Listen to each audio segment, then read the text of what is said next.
WWE publicly acknowledges the terrible Monday Night Raw booking over the past few weeks. Corey Graves is now the woman. And your TLC pay-per-view predictions. Let's get that started right now. Welcome to the WWE Podcast, your place for the most passionate wrestling analysis on the web. Just turn Roman heel. What is WWE waiting for? When other wrestling podcasts put you to sleep, you can count on the WWE Podcast to keep you engaged and asking for more. I've been watching wrestling for over 20 years, and that was one of the best matches I've ever seen. If you're easily offended, this may not be the show for you. Whatever happened to the men being able to physically retaliate against the women in WWE? This is a fantasy environment. This is unlike any other wrestling analysis. So without any further delay, let's get the show started right now. Welcome to the WWE Podcast. Thank you to everybody listening to my voice. I do appreciate your time and attention to the show, because if you click on the show and you like wrestling, well, then you're in the right place. This is the WWE Podcast, which means that this is all about WWE. And I know that there's lots of other promotions out there, but this is all about the largest promotion in the sport of professional wrestling, and that is World Wrestling Entertainment. So, guys, thanks again for joining me. You can follow me on Twitter at the WWE Podcast, as always, and you guys know the routine. If you don't like ads and you want to get rid of those darn ads, you can do that at patreon.com/WWE Podcast. And in there, you can also not just get rid of the ads, but also get a shout out on the show, and even come on the show, and even direct an entire show with me, or just give me a topic to singularly talk about for the entire show. It's pretty damn cool. I really would love to be able to interact with you guys and hear what you want me to talk about. And so that's an option for you. I'm also on iHeartRadio now, which is pretty damn cool. I'm also on Spotify and Google Play and Apple Podcasts and all that stuff. So follow me, though, on Twitter, which is where you'll see and hear it all at the WWE Podcast. So, guys, this is TLC week, the final pay-per-view before the road to WrestleMania. And there's a lot to get to, and I'm going to get to it. And we have a marathon pay-per-view coming up of 12 matches. Count them, 12. 12 matches on WWE TLC. And I'm going to get to my predictions there. I think with the number of matches, you're going to see many matches, a handful, probably 3 or 4 of them, go very quickly. And then when I may say very quickly by pay-per-view standards, I mean less than 10 minutes. And you may have some longer matches to make up for those ones that do indeed get cut in terms of time. And so 12 is a lot.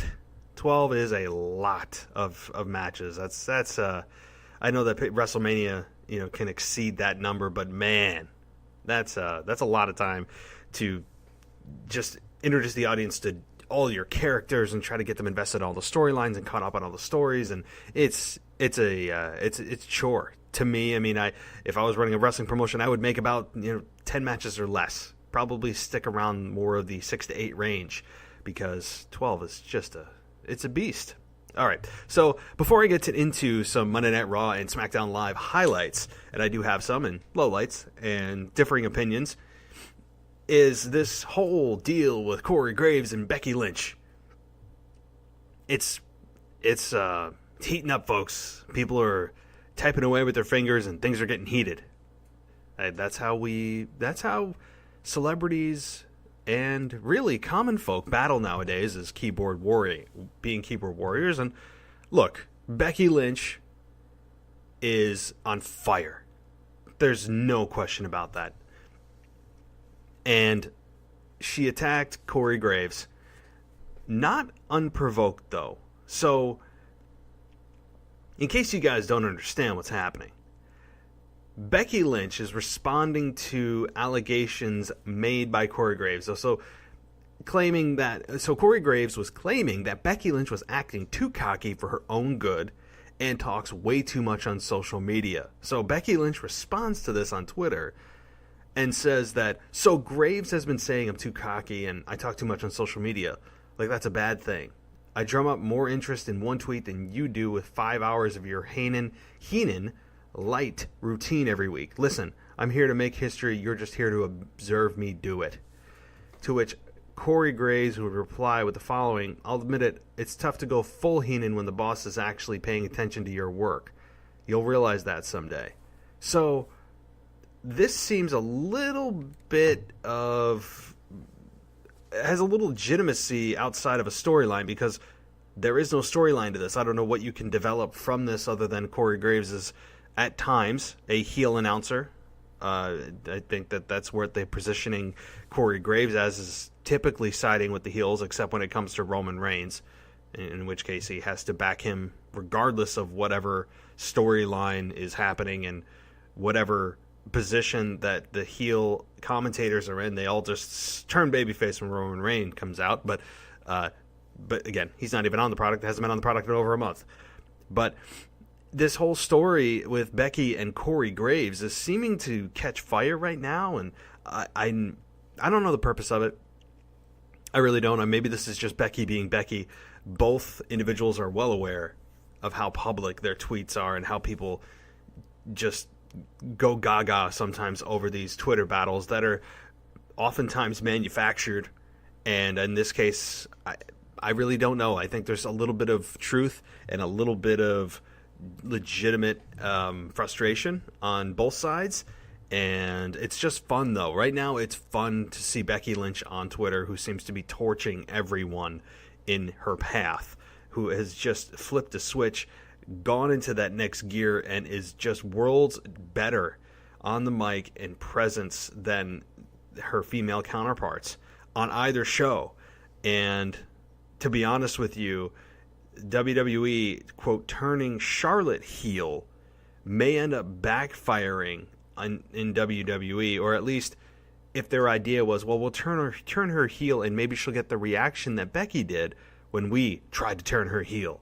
So it's almost as if WWE is trying to turn their stars babyface by actually turning them heel, meaning we can't actually legitimately in a straightforward manner turn our stars heel babyface. We have to do it in a backwards way because we are doing the opposite of what we should be to actually get the reaction we want. It's just the most ridiculous thing, and if that's the case, I think Charlotte, while people think that she is the leader of the women's locker room, I think you are sadly mistaken. I think Becky Lynch right now is the man, and she is what she says she is. So this idea that Charlotte is the queen bee, I think needs to be pulled back a bit. I mean, I think the fans are sensing that Vince McMahon has been behind Charlotte this whole time, and that Charlotte is the female counterpart of Roman Reigns. And when you take Becky Lynch, who has a more organic feel, and the fans have gone through her struggles and been through her on the ups and downs and her journey, and she's really cut her teeth in NXT and earned the respect of fans over the years on SmackDown Live and on Raw, when she was on Raw. This, to me, is a more organic connection with the fans than one that is, okay, well, Charlotte was here, but she's pretty much had the championship since she debuted on the main roster. I mean, that's how it's just felt. She's got that Roman Reigns push. And Becky Lynch has been, for all intents and purposes, booked really crappy over the last few years. And fans notice this. They know this. And when they tell you they want someone and they feel a connection with someone, that is something that WWE can't manufacture. It's something that oftentimes Vince McMahon is forced into doing, a la the biggest example of them all, Daniel Bryan, towards WrestleMania 30. So this is an organic, real connection that they have with the fans, with Becky and the fans.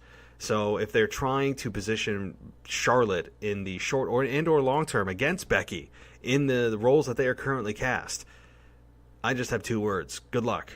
I mean, the fans are going to do it's the same dynamic with Roman and or Daniel Bryan. When Daniel Bryan was at his hottest as a babyface, they're going to cheer for who they feel the connection with, not who they are being told that they should cheer for because Vince McMahon sees something we don't see. So I just wanted to get that off my chest a bit. But this whole thing with Corey Graves, I don't know where it's going. I don't know where it's leading. I don't know the end game. I don't know if there is an end game. I don't know. I'm sure Corey will somehow get his digs in on Monday Night Raw or on next SmackDown Live and somehow, some way get a little shot in on Becky, and Becky will retaliate. I don't know, but there's no end game here. They can't have a match, obviously, for more than one reason. Okay, I mean, they're never going to have a male versus female match again in WWE, on top of the fact that Corey Graves is an announcer, a retired performer, retired wrestler. It's not going to happen, obviously. So I don't know what the end game is here. Maybe just to get more exposure for Becky. I don't know, but it's just noteworthy at this time. So that is that's my thought there. And guys, we have TLC, tables, ladders, and chairs. So that's coming, and I'll get to my predictions in just a moment. But before I do that, and listen, if you guys heard my quick, I believe it was a 6 or 7 minute opinion on this whole Seth Rollins, that people are really panning about WWE just coming out and admitting openly that, yeah, our show has sucked, and using Seth Rollins as the voice of the fans, and using Baron Corbin as the scapegoat, who really is in real life Vince McMahon that the fans are speaking to. So it's really the fans speaking to Vince McMahon, but it manifested in Seth Rollins versus and Baron Corbin, which I mean, I get, right? You can't have Vince come out there, but people are just like, oh, you know, why would WWE publicly admit that their show has sucked? It's called ownership, folks. Ownership. It takes balls to do that. It makes me feel good as a fan that someone's actually listening and they acknowledge it very transparently on air. I liked it. Okay, you know, was it perfectly done? No, it wasn't perfectly done. But they addressed a lot of the concerns that, ironically or coincidentally, or maybe not so coincidentally, were addressed on a lot of podcasts and then the internet wrestling community, which is total garbage.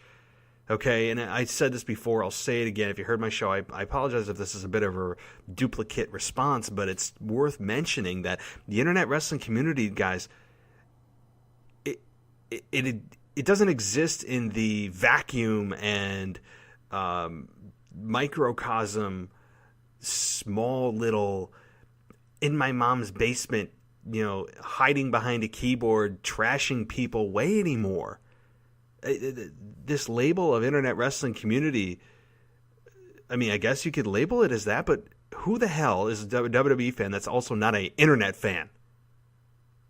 Or unless they're just addressing the fact that anybody who is, you know, talking crap about WWE is on Twitter just, oh, they're venting about WWE. Wait a minute. Hundreds of millions of people use social media every day for all kinds of purposes.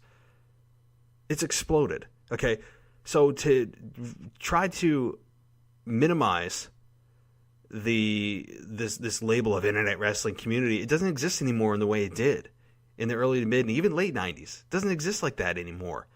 So when WWE or when shows and other people feel that WWE is pandering and speaking to the internet wrestling community, that kind of group, that old label doesn't exist anymore. Okay, that's passe. It's gone. It's just now the fans, because everybody is an internet fan. Okay, if you watch WWE.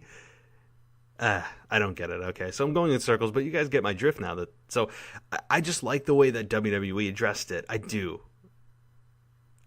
I give them credit for it. And people say that, well, Baron Corbin wasn't responsible for Drake Maverick. Why did Seth have to bring that up as a point that Drake Maverick, you know, urination, ha ha ha. Of course, that's actually exactly what I said word for word, right? It's just childish, juvenile, terrible Vince McMahon humor that I'm sure he grits his teeth and says, "What's wrong with these people? That's hilarious." I'm sure he still does that at his, you know, ripe age of 70 years old. I'm sure he does. But the fact is that they acknowledged it, and Baron Corbin, while he was not responsible, they could have just framed it a little bit better. And, okay, this is where the perfection part did not happen, and Seth could have just said, "Hey, look, and while you weren't directly responsible for this, Baron, this all happened on your watch. This kind of stuff is happening on your watch. You know, like he could have just said on your watch, under your leadership, not you were responsible for or you booked this, okay? They maybe could have framed it a little bit better and been more general that just, hey, while you're in charge, all this stuff's happening. And while you weren't directly responsible for it, nor did you have any hand in it, it's still happening and shows that you have no control and are out of touch. I mean, there's ways to say it and do it that criticism would not have existed. But I get what they were doing, and I give them credit, guys. What the hell? What's the deal? So what? That shows integrity. It shows you're listening. Really, I mean, come on now. All right, so that's all I have to say about that whole Seth Rollins segment, which I enjoyed. I didn't love, but I liked it. I thought it was good. And again, that the TLC match, I think, on Raw, I think was very good too. I like how Dean Ambrose did not get involved. I don't think there was any reason for him to get involved, actually, when you think about it. Not just because, A, it would have been very predictable, but 2, or B, whichever one you want to choose, why would Dean Ambrose cost Seth Rollins the Intercontinental Championship on Raw? Why would he do that, knowing that he has an Intercontinental Championship match at TLC in 6 days? I mean, that doesn't make any sense. So he would have made sure, I mean, although he's a heel, but he had no reason to try to take the belt from Rollins and give it to Corbin, and none, zero. It would have not have benefited him at all. So those of you that thought that Ambrose was going to come out and cost him the belt, I mean, not in that instance. So, but I enjoyed the match. I thought it was very well done. I really did. It was one of the few highlights of Monday Night Raw, in a Raw that was not as juvenile and terrible in the booking, but just kind of like, One of those shows that if you miss, you don't really miss. It felt as if it was just kind of like, well, it's a go-home show, but I think the go-home show mentality is gone, or at least the urgency of a go-home show for WWE, and I think that's been that way for some time now. Pay-per-view buys don't exist anymore for WWE. It's all about the network and subscriptions and subscribers and free month now and all that, so I don't know if there's such an urgency as a go-home show anymore for WWE, as the network is kind of a rolling subscription-based model. It's not it's a one-time, one-off. I got to have somebody sign up today. Well, you don't really have to, because they can be sold in many different ways every single day, because there's not just one pay-per-view a month anymore. So I just feel the urgency of a go-home show is not so urgent anymore for WWE. And it's been that way not just for this month of awful Raw, but just really over the couple of years now. Last couple of years have really felt that way, that I've always been, more often than not, felt flat for a go-home show, even to WrestleMania over the last couple of years. I mean, we all remember that just awful tug of war between Roman Reigns and Brock Lesnar over the WWE Championship, Universal Championship, a couple of years ago, that they were just literally playing tug of war with it like children. I mean, just for a photo op that went on WWE.com. I mean, really, that kind of stuff is crap. I mean, really? Yeah. So, I'm off my soapbox on that one. All right. So, just some other things that I want to touch on before I get to my predictions for TLC. So, we had a change in championships on Monday Night Raw. While it was not the Intercontinental Championship, it was the Raw Tag Team Championships. And we have new tag champions of Bobby Roode and Chad Gable, and they beat the Authors of Pain. And how did they do it? They beat Drake Maverick. And again, I'm hearing people rip on this because Chad Gable and Bobby Roode are babyface, I guess, right? I guess when they're in the presence of the Authors of Pain, they are. And they've been, I guess, mildly likable over the last month or so. So you have these two beat and roll up Drake Maverick to pin him for the tag team championships. And it's the criticism as well. They beat Drake Maverick. They beat a manager. Yeah. Okay. I get that they didn't actually beat the real meat of the team that matters, because they're trying to protect these two. And I get that. But the heels here knew the rules of the match going in. And putting Drake Maverick in, allowing him to even tag in the match, was foolish on the heel part. So why, as a babyface, would you not take advantage of that? The heels got outsmarted in that case. It was a handicap match. The heels knew fully the rules of the match when they engaged in it, of course, in a storyline perspective. But I'm not following how this really takes away from Chad Gable and Bobby Roode's tag team title win, assuming they don't just play hot potato with it and have them hand it right back, basically, at TLC to these to Chad Gable or to Authors of Pain, assuming that they hold it for a while and actually face real competition and don't pin managers or roll up. I can kind of understand that they beat Drake Maverick and it was a roll up. Okay, but again, they beat him fair and square. All right, so I don't know. I'm really disagreeing with typically when I listen to shows and other podcasts and I get some good ideas. I'm like, yeah, it's a good point. I agree with that. Lately, it's been what? Really? Come on. I mean, those are really the phrases I've been using over the last few weeks. Really.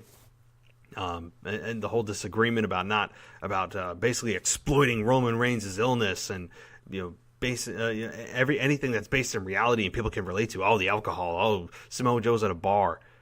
Grow up, folks. Grow a set. Welcome to the real world. Yes, this is a fantasy product, but how do you get emotionally engaged? You tell good stories. And how do you tell good stories? Sometimes it has to be based in truth. Grow a set. Grow up. And those of you that are offended need to just hit the bricks, basically. So, I mean, seriously. I'm fired up today. See, I mean, really, this whole soft audience, even the soft analysts now of WWE, and I get it's a PG product. I get it. I totally understand it's PG, and they're not going back.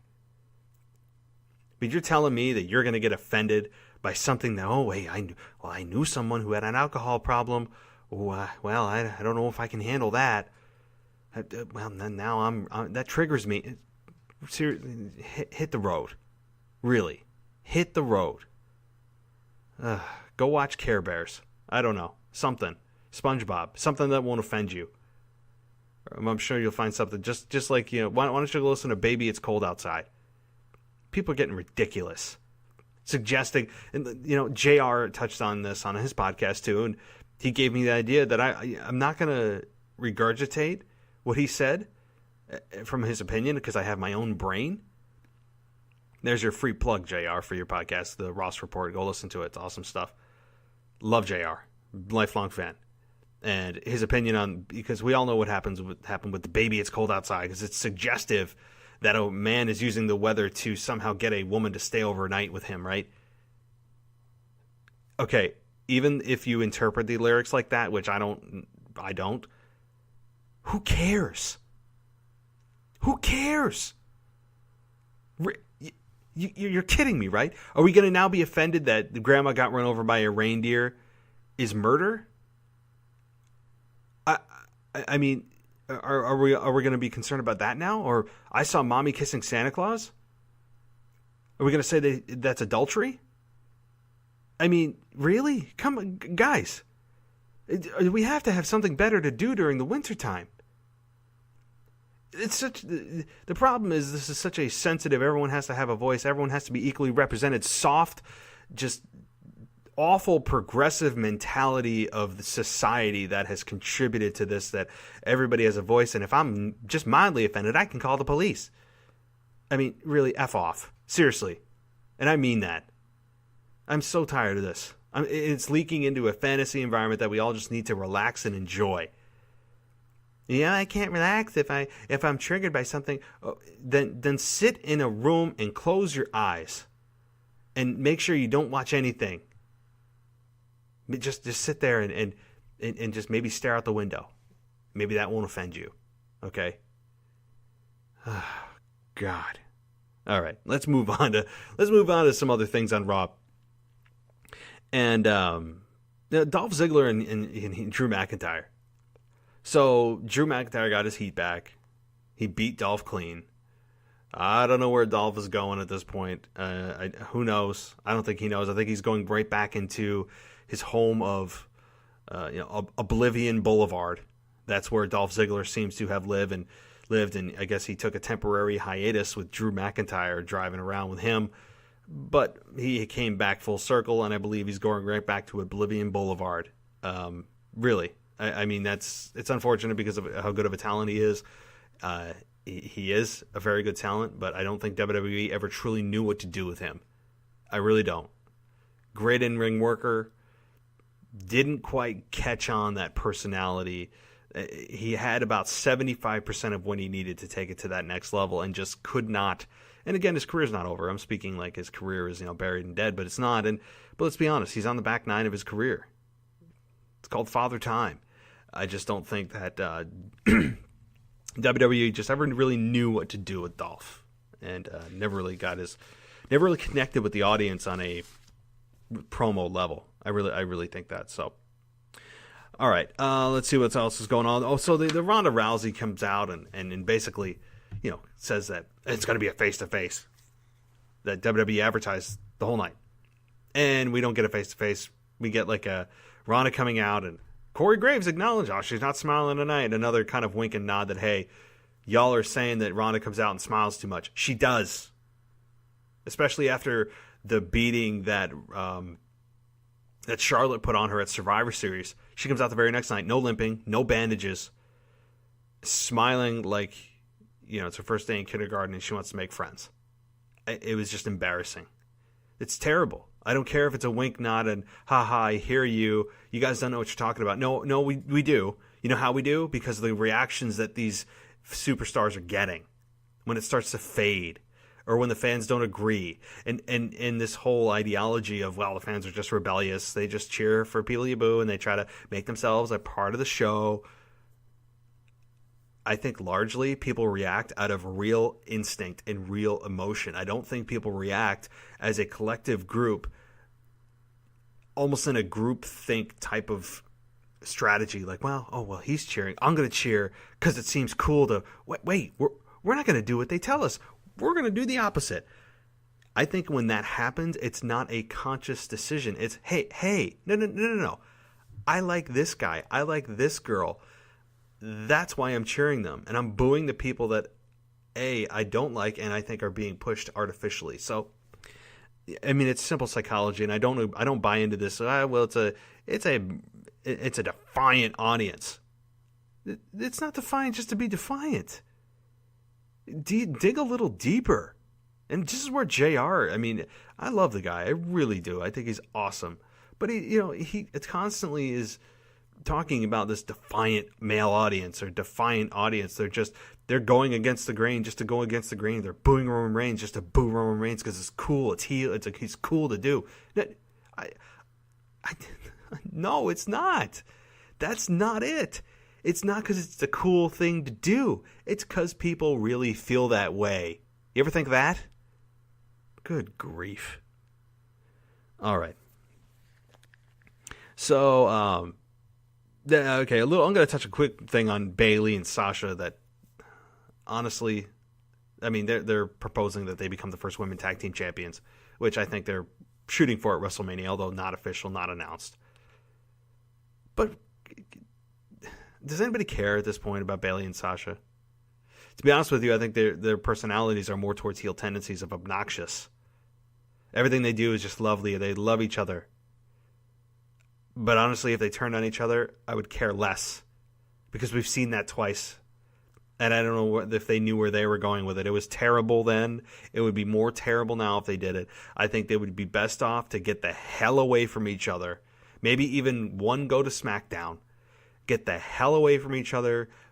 Take a few weeks off and get reintroduced and just start a new storyline and forget this ever happened. I mean, seriously, they're oil and vinegar, or what is it? Oil and water at this point. They've destroyed this on again, off again, I care, I don't care, I love you, I hate you, I love you, no, I really love you, no, Bailey, I love you, to, well, there might be friction. Oh, wait, am I going to turn? It's just, who cares? Really, at this point, like, who cares? I mean, it's really sad to say for these two awesome performers, but they've just, I don't know if there's ever any congruity or long-term thinking about when these make these turns, and overall, there are way too many damn turns. Think about how many heel turns we've had this year. Just heel turns alone. It's astounding. I bet you probably could count 10. Big stars. Not like, main event level. And when I say main event, I mean the show main event. All right. Let's see. So, what else we got? Yeah, we got the Elias deal, Leo Rush. I mean, I don't know. I don't know what to make of this Heath Slater deal. I'm willing to give it a chance. I like him as a referee, which is weird. I think he could be a really good heel referee, the way Nick Patrick was. If you guys remember back in 2002, I believe, 2001, when Nick Patrick was a crooked referee from WCW and he was screwing Kurt Angle. I think he could play that role very well as kind of the ref who's in the pocket of the general manager. The problem with that is if Corbin loses Sunday, then this all goes out the window and none of this matters. It could have been just a one-off.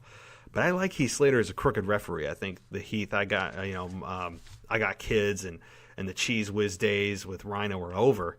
I still don't think they got the most out of that they could, but there's more to Heath Slater than what we've seen. And him as a heel, I'm willing to give a try. I mean, just add that to the list of heel turns, right? It's crazy. So the whole Ronda thing is I kind of circle back to that, and so we get a Tamina versus Ember Moon. Great. So we get the woman who doesn't talk and no one cares about against the watered down version of what she was in NXT, but it's really about Ronda and Nia. And we end up getting none of really Ronda and Nia. And it was just weird. I think it was just kind of a neutral night for Ronda Rousey, which is fine. You're going to have that. You're not always going to knock it out of the park. And that it is what it is. All right. So, look, some quick notes on SmackDown. Then I'm going to get my predictions, and I'm going to go through them fairly quickly so I don't bore you guys as I, head towards this half-hour mark. Because, guys, listen, I know my shows have really been terrible lately. They've been bad. I mean, I've been urinating on air, and I've been running the show just in an awful manner. So, all right, my humor is terrible. It's late, okay? It's 10:15 at night for me right now. That's very late, and I have a kid that has to go to bed. All right. So I'll touch on the Daniel Bryan Mustafa Ali thing. So many looked at this as a dream match, and you know what? Down the line, I think it could be. I don't think it delivered that on SmackDown. I think it was very good, but I don't believe it had the time to breathe, and given the amount of time that it should have to get that 5-star match. But I don't know if that was the goal anyway. I don't think it was. Bryan got the clean win, and as he should have. I thought it was very well done. I think people are asking me about 205 Live, and why are they on here? I think it's great. I don't know if they're actually going to be dissolving 205 Live and just saying the hell with it. We're incorporating cruiserweights on Raw without actually having a cruiserweight division. We're just going to make them a part of the main roster and blend them in with everybody else. I think it'd be fine. But if they're trying to get exposure for 205 Live, I think this is a great way to do it. It's like, oh yeah, wow, yeah. So they're calling Mustafa Ali the heartbeat of 205 Live. Well, why? Well, let's find out. And they are forced to watch Mustafa Ali, who's associated with 205 Live, and see what they are maybe missing out on 205 Live. And I like it. I think it's a smart marketing. It's marketing their own product with their own product, with a more popular product, a more watched product, even though you could argue the ratings are plummeting. Well, you can't argue it. They are. And it was the last Monday night was the lowest rated Raw of all time. Terrible. Terrible. I mean, it's not good. Not good. But that's the thinking, and I think that's a smart marketing tool to do.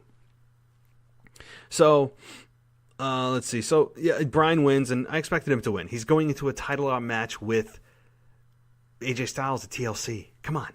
What do you expect? What really? What do you think is going to happen? Anybody who's got a singles match with a wrestler that they're actually not having the match with the week before the pay-per-view, they're beating that person. Whoever they're facing is just the sacrificial lamb to build them up and make them stronger before their match at the Sunday that they're competing. So, what else do we got? New Day, rap battle, don't care. Really don't care. New Days are, I guess, Usos and New Day and The Bar. Does anyone care who wins?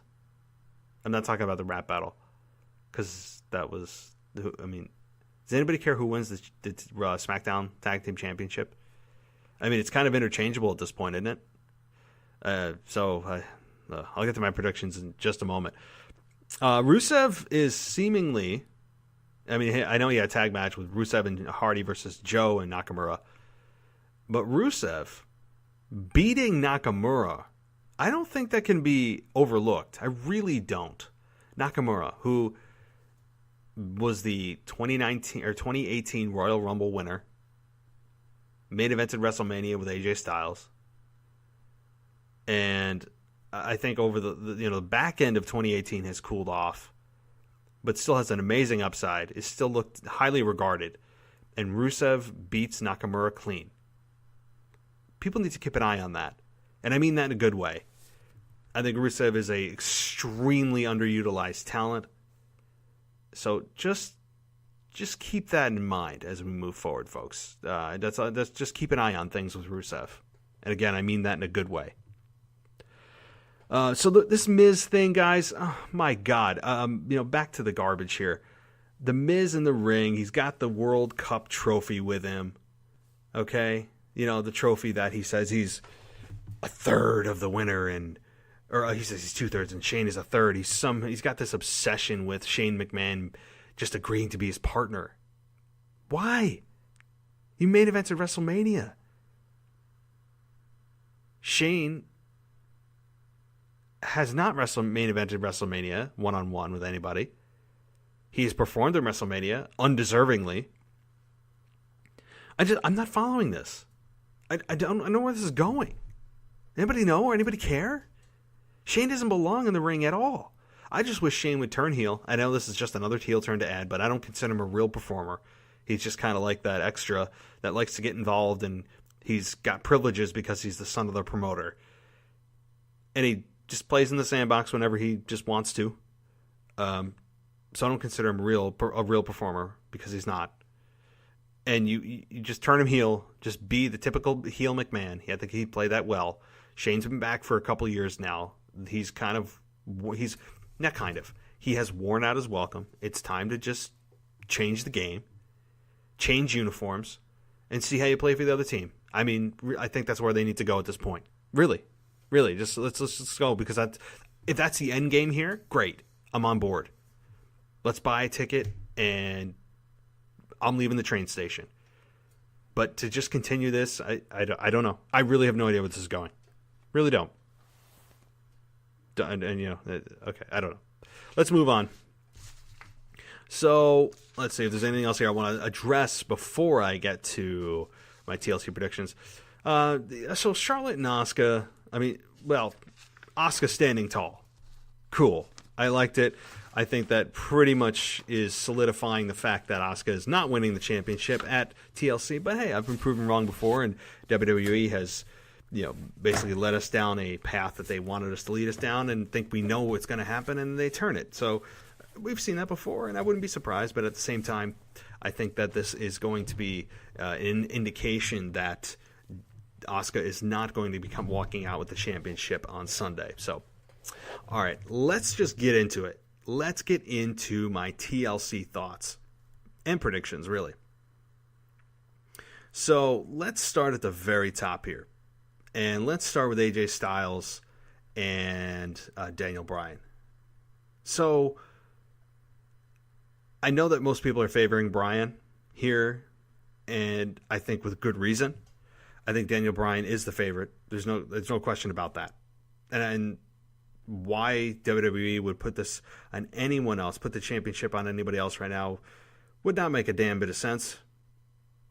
I think Daniel Bryan needs to be champion right now.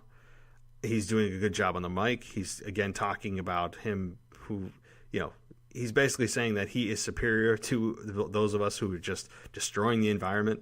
I love it. I think it's great stuff. I really do. But I think Daniel Bryan has to win this match.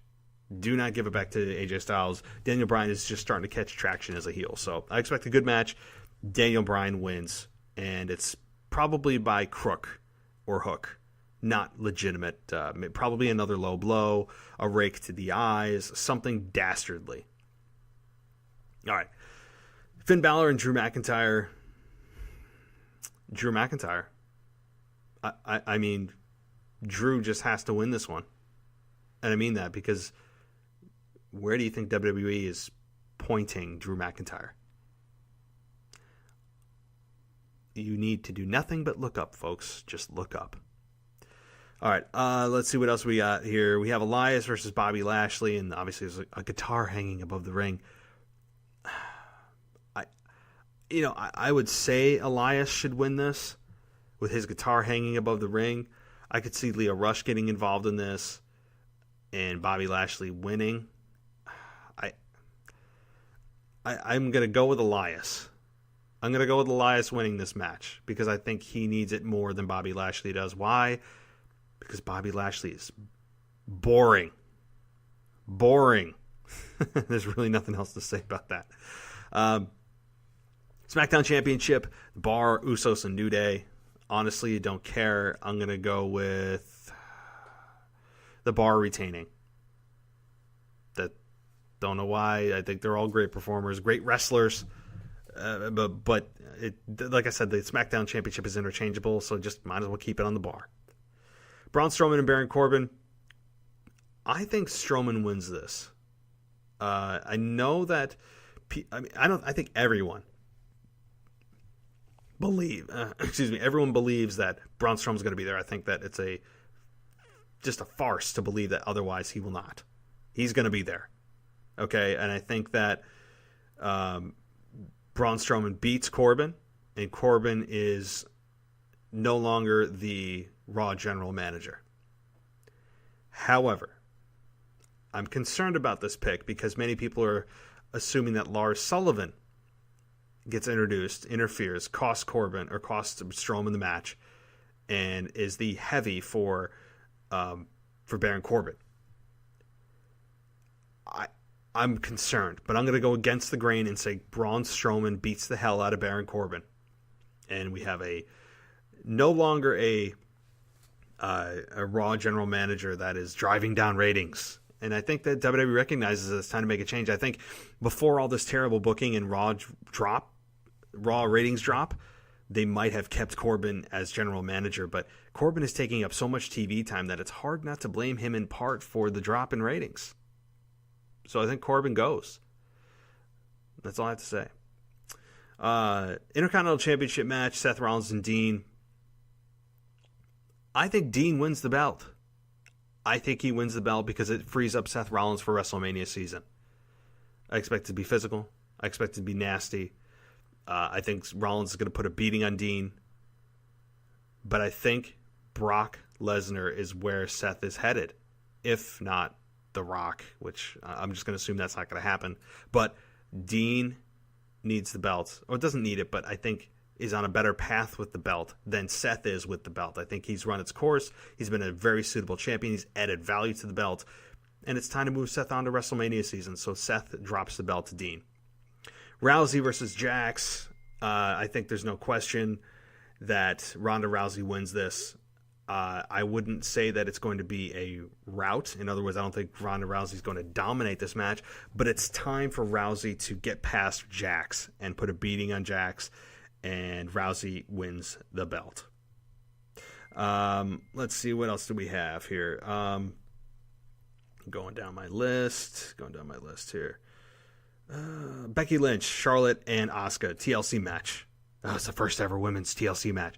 Can't we just get past all this first ever women's crap and focus on the damn match? I can't wait till all the first ever women's this, first ever women's that is done.